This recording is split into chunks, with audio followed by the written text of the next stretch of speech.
Hi, I'm Jefferson Drexler, and this is Parent Like You Mean It, the podcast where we talk about parenting with intentionality today with the hope of having very predictable, or if not, less chaotic results tomorrow in our parenting and in our family. Now, typically, I do these podcasts with a bit more of a safety net, if you will. I might have a couple of cameras, a teleprompter, but today we're getting rid of the safety net. We're getting rid of the harness and the seatbelt, and we're just we're going for it. Because today we're going to be talking about some things that I think obviously we've seen in the news that I believe are pertinent to families today, and just something that I've been putting quite a bit of thought to. So we'll just see if thought alone gets us to where we want to be. Anyways, what I'm going to be talking about is not in the news, because none of you nor our news broadcast give a care at all about where or if my son goes to college. Now, many of you may be dealing with this, or you will be dealing with this in some time, or maybe you have dealt with this. But our family over the last couple of years have gone through this kind of decision-making process of if or where my oldest son should go to college. And I've got 3 other kids that are going to be coming up the pike. So I'm sure we're going to be going down this road many more times. So point being, it creates a dilemma of how do you make these decisions? Now, I had a mentor a number of years ago, and he pretty much laid out a decision-making tree that was different and seemingly more simple than many others that I've seen, especially in my time in the corporate world, where we had these decision-making trees that took up vast amounts of whiteboard space, and it was just kind of insanity. Or even some other corporate settings that I've been in, where the decision-making tree was all just based and founded and only directed at whatever the mission statement was. And I know those are valid. I know they work. But when we're talking to our own family decisions, you need something a little bit, well, at least this works for me. And that is what my old mentor called the North Star decision-making process. And basically it was we have a North Star. Just like the sailors of old, we have something that's going to guide and direct our decision. Or if anything else, it's the question that we're seeking to answer. In this particular situation, this is if or where should my son go to college? Simple enough. Now, what happens then is we have some boundaries, basically, that help create our way to this decision. And inside of these boundaries are things like, my son says he wants to go into a specific field that requires a college degree. So his field of study also matches with his field, a professional field that he wants to go in. And so that's leading up there. So if it were a situation that he wanted to become something, an artist, a songwriter, that maybe may or may not be worthy or necessary, I should say, of a college degree, that might be outside of here. But the particular field that he wants to go to requires a college degree. So now we're inside of this. The cool thing is if that was the only rule that we have to follow, if that's the only thing that's guiding our decision, then any university would fit within that. However, that's not the case. The field that he wants to study often requires some very expensive universities, universities that, simply I just can't afford. And so things like Harvard or Yale, Penn, colleges we all wish our kids could go to, without significant financial aid, these schools were outside. Predominantly, these schools were outside because my son said his personal preferences, he wanted to be near the beach. I have surfers for kids. So the beach, I should have written that, within here. I have terrible penmanship. So we have his field of study, we have his desire to be near the beach, we have schools that we can afford, very, very important, or that we can get financial aid for. All of this allows for a whole broad scope of universities that my son gets to go to, but it also nixes off a bunch of different opportunities or colleges that are outside of that. Now, this helped us make some decisions on where to apply, how to apply for financial aid, and before you know it, voila, dude's going to a university right on the beach, actually, and studying what he wants to study. Is it easy? No. Was this process easy? No.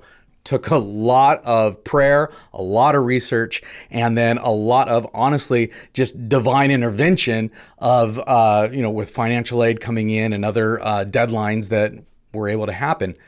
But all of that, by going through this whole process, we're able to then sit very confidently and say, aha, when life gets rough, when the classes get hard, when finances look ridiculous, we can say, oh, we did this process, and we could see where things are pointing, and we can feel confident that my son is at the right college.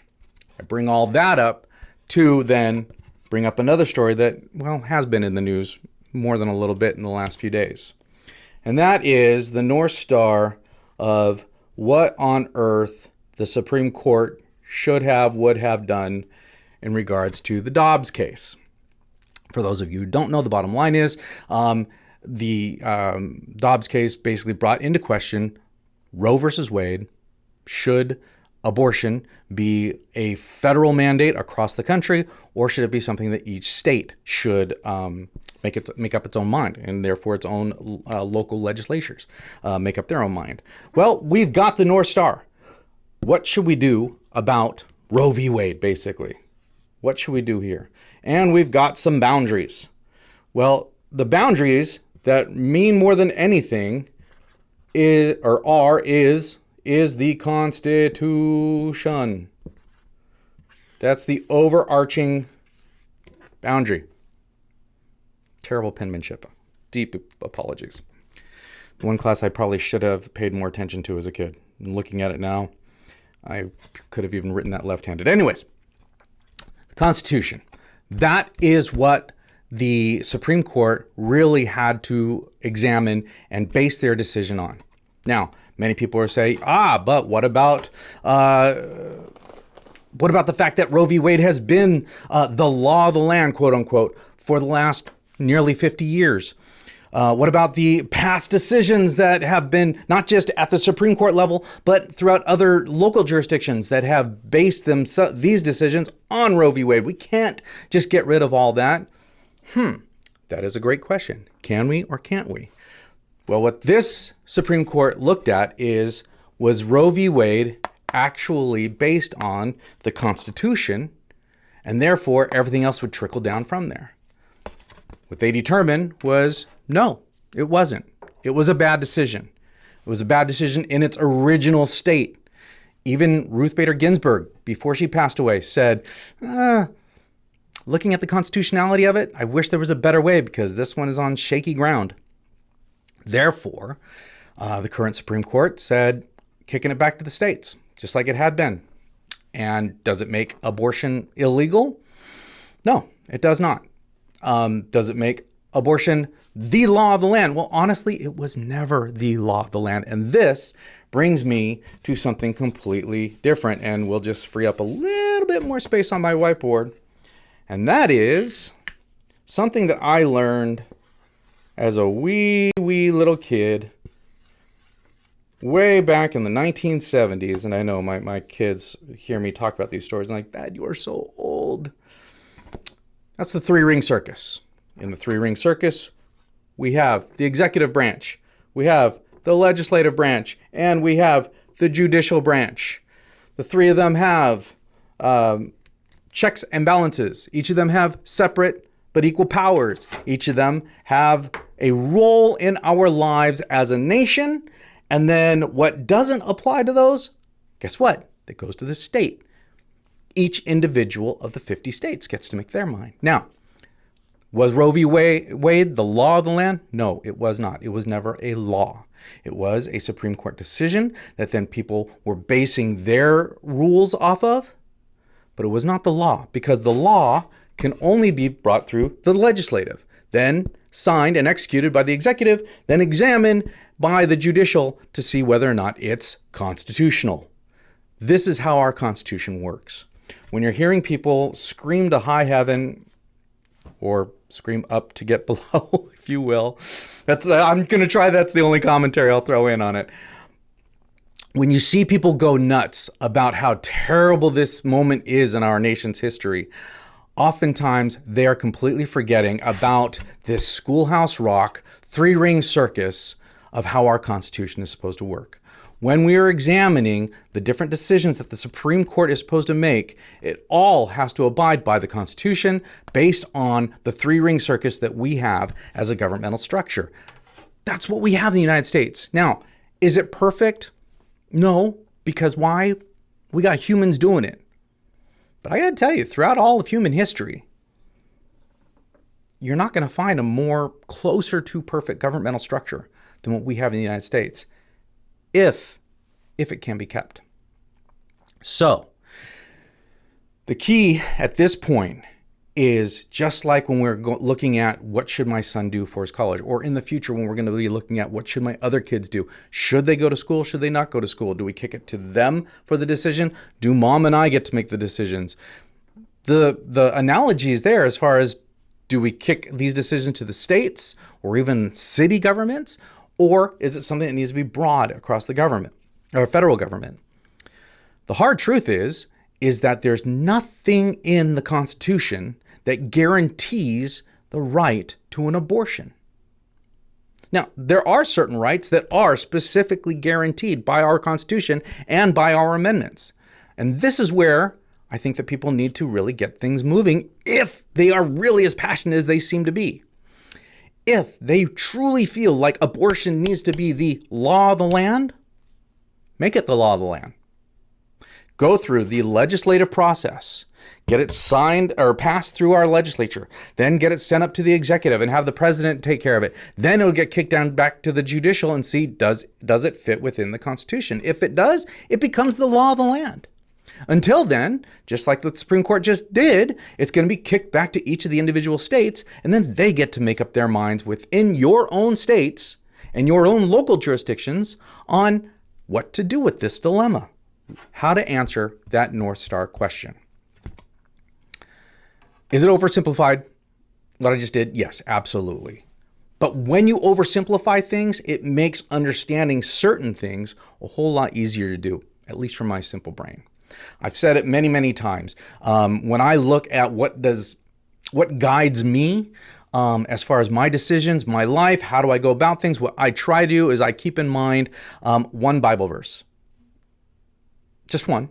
It's a giant book made up of many, many, many, many other books, but I try to just keep one. And that is when I look at it and going, all right, God, what do you want me to do? It's a big world. It's a big load of decisions. What do you want me to do? And there's a verse, it's Micah 6:8, and I'm going to super paraphrase it. And it's very simple because he goes, hey, God's told you what to do. He's shown you what's good and what God requires of you. It's like, oh, okay, what's that?